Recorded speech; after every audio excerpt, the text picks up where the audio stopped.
Welcome all. So in this video we will talk about equal sets and equivalent sets.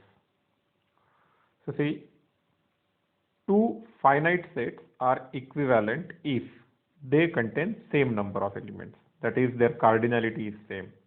So example के लिए देखिए, set A contains 1, 2, 3 and set B contains let's say three cities Mumbai, Delhi and Chennai.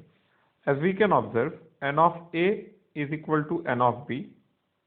Hence, set A and set B are equivalent, we can say.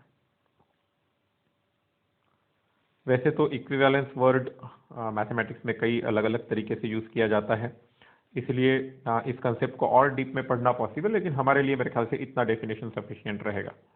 Now let's consider two finite sets again. So two sets are equal if they have exactly same elements. जैसे A is equal to B कब होगा? Only if each element of A is also element of B. जो element A में है वो B में भी रहेगा, जो B में है वो A में भी रहेगा. ऐसा है तो we write A is equal to B. जैसे इस केस में A is equal to B. Right? So I hope आप लोगों को A is equal to B का डेफिनेशन ध्यान में आ रहा है. Each element of A must be element of B and each element of B must be element of A. तो obviously हर एलिमेंट सेम टू सेम रहेगा. I hope you can understand that equal sets are equivalent. Vice versa is not true.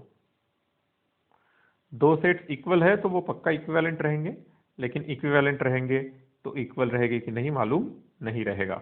I hope you can understand this fact. बहुत ही easy चीज है ये. Equivalent curve जब same number of elements हो और equal curve exactly same elements हो तो ठीक है.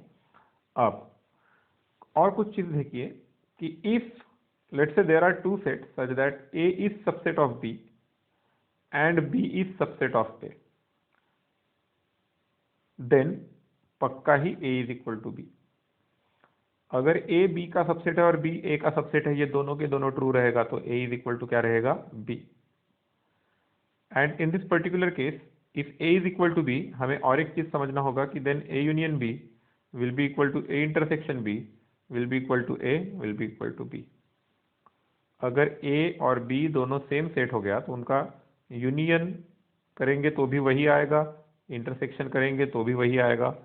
सो this are few things which we can understand और थिंक अबाउट इट. ऐसे कई सारे थॉट्स हैं जो आपके दिमाग में आते रहने चाहिए when we are tackling some problems. उसको सॉल्व करने के लिए जो मेरे ख्याल से इम्पोर्टेंट आइडियाज है वो आपको जनरेट करते आने चाहिए. So thank you.